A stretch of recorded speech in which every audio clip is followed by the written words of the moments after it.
Terima kasih Anda masih bersama kami. Bagi Anda yang baru saja bergabung, kami hadirkan kembali 3 berita utama hari ini. Banjir bandang di Pekalongan dan Pemalang menghanyutkan alat berat dan menyebabkan longsor yang merusak rumah warga. Usai menenggak minuman keras, seorang perempuan muda tewas di kamar indekosnya di Blora. Ratusan warga Dusun Pucung, Kelurahan Pundak Payung, Kota Semarang menggelar sadranan Sendang Gede.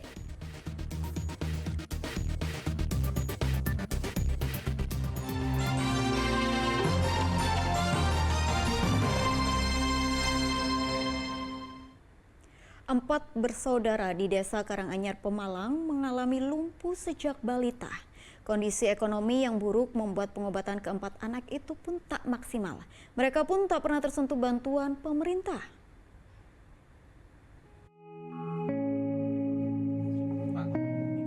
Tak pernah terbayang bagi Suina membesarkan 4 buah hatinya yang tumbuh dengan kondisi lumpuh. Apalagi saat suami Suina, Kamari, meninggal beberapa tahun yang lalu, membuat dirinya menjadi tulang punggung keluarga. Keempat dari 6 anaknya mengalami lumpuh sejak kecil. Kini masing-masing mereka sudah dewasa. Ada Dul Mukimin, 43 tahun, Susi Susanti, 41 tahun, Paridah, 39 tahun, dan Rinjana, 53 tahun. Suina mengatakan awalnya keempat anaknya mengalami demam tinggi saat memasuki usia 1,5 tahun.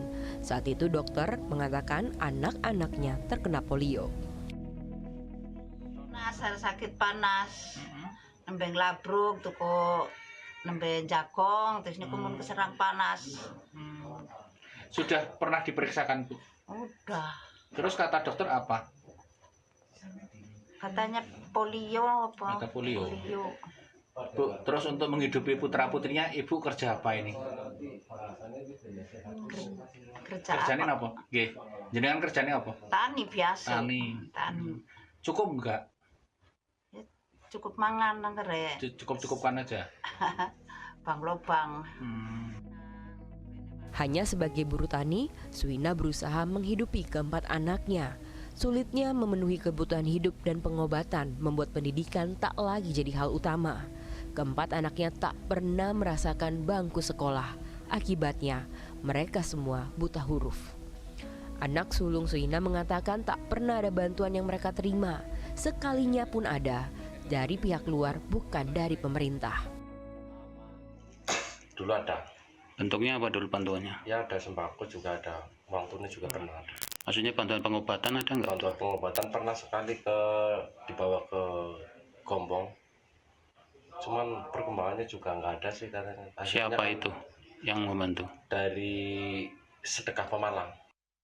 Keberadaan keluarga Suina diketahui dari seorang badan pembina yang mengajarkan ngaji gratis untuk anak-anak Suina. Polsek Bantar Bolang yang mendengar kisah itu mengunjungi dan memberikan bantuan sembako. Babin tersebut melaksanakan atau memberikan, mengajari ngaji atau doa. Itu rutin, Pak? Rutin. Dari kami Polsek Bantar Bolang ada menyisihkan sedikit rezeki berupa sembako untuk kita berikan kepada penyandang disabilitas. Ini ada dalam satu keluarga ada 4 orang. Meski telah menerima kondisi keempat anaknya, Suina masih berharap ada peluang untuk buah hatinya bisa beraktivitas normal. Pemerintah diharapkan memberi bantuan pengobatan rutin bagi anak-anaknya. Kuncoro Wijayanto melaporkan dari Pemalang.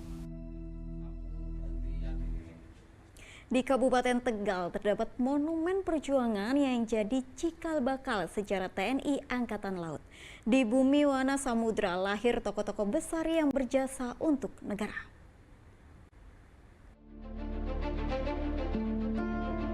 Inilah monumen perjuangan TNI AL Lanal Tegal, Bumi Wana Samudra. Berlokasi di Desa Kalibakung, Kecamatan Balapulang, Kabupaten Tegal, monumen ini telah didirikan sejak 1978. Tak banyak yang tahu jika di sini jadi cikal bakal lahirnya TNI Angkatan Laut dan pencetak perwira Korps Armada 4. Dari tempat ini berhasil mencetak pahlawan dan tokoh-tokoh nasional seperti Komodo Udara Yosudarso, Laksamana R.E. Martadinata, mantan Pangkop Kamtib Laksamana Sudomo, serta mantan Gubernur DKI Jakarta Letjen Marinir Ali Sadikin.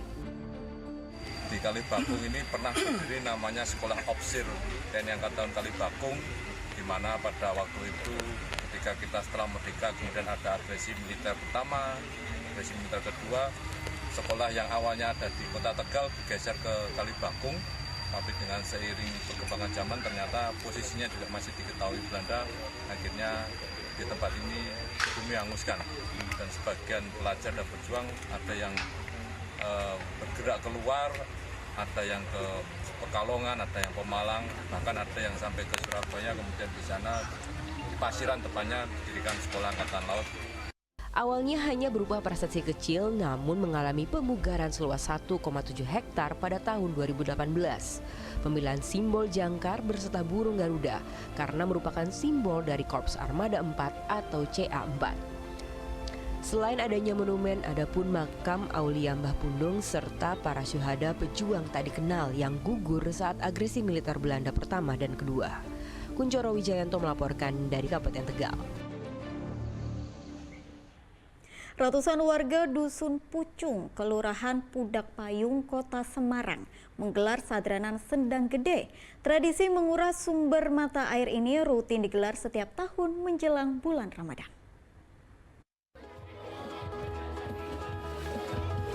Ratusan warga Dusun Pucung, Kelurahan Pudak Payung, Kecamatan Banyumanik, Kota Semarang menggelar sadranan Sendang Gede.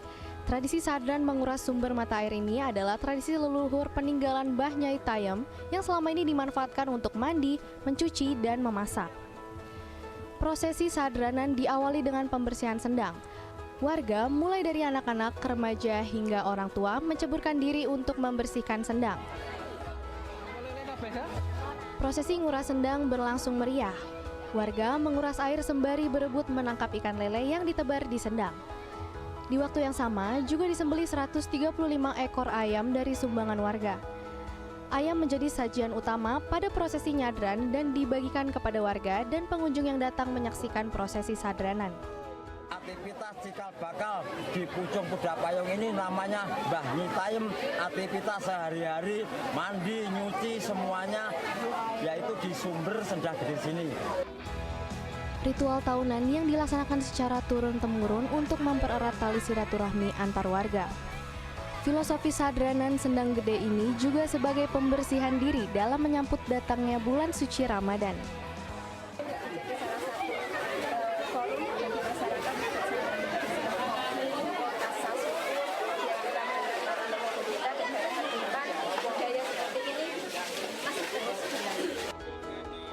Usai berdoa, warga kemudian makan bersama di area sendang.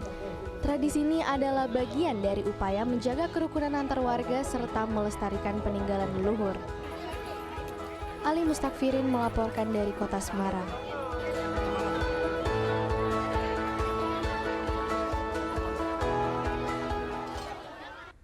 Informasi tadi mengakhiri jumpa kita hari ini. Atas nama rekan yang bertugas, saya Tabita Putri mengucapkan terima kasih atas kebersamaan Anda. Selamat beraktivitas dan sampai jumpa.